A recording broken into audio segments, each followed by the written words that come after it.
teoriassa haluaa maalailla, niin 5 sijan päässä pronssimitalista, mutta se on kyllä sellainen nousu, että joskus sekin on nähty, mutta hyvin harvoin, ja enpä usko, että Julialta sittenkään löytyy sellaista repertuaaria, että hän ihan rehellisesti mitalista tänään luistelisi. Eikä ainakaan tämän jälkeen.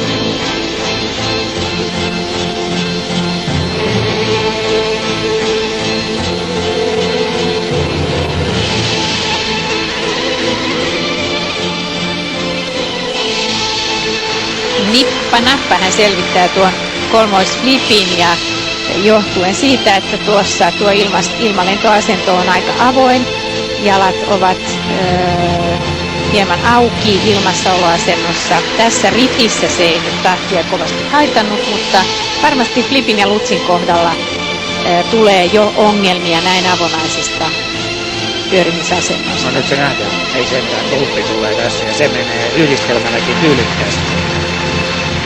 Lautova on suomalaisittain myös mielenkiintoinen luistelija siitä syystä, että hän on lyhytohjelman jälkeen Alisa Drein edellä.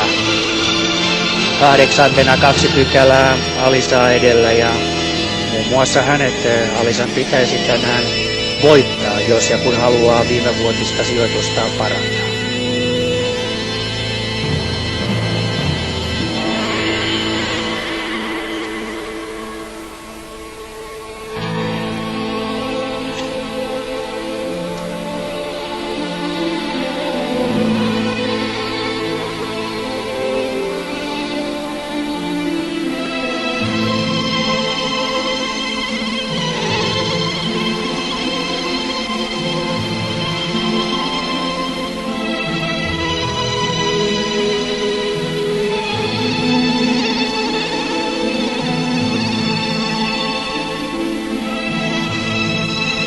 Toinen kolmois Lutz. Ensimmäinen hän jäi yritykseksi ja niin jää toinenkin.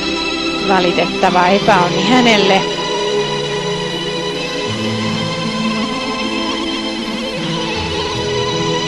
Kyllä jo tässä vaiheessa kilpailua, jos mielii sijoitustaan nostaa, niin onnistunut kokonaisuus, harmoninen kokonaisuus eri elementtejä on tässä vapaa-ohjelmassa esitettävä. Nämä helpot kolmoishypyt kyllä sujuvat. Tuuppi äsken nähty salkko.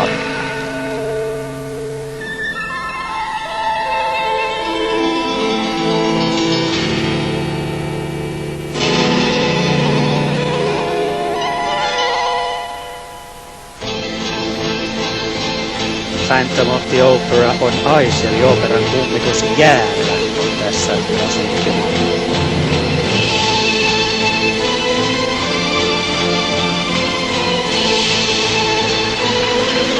Pientä haparointia nyt tuossa soolokolmoistulpissakin, joten näitä virheitä tänne jonkun verran tulee häiritsemään noita jälkimmäisiä pisteitä eli esittämispisteitä ja kyllä osaksi myös tätä teknistä osaamista.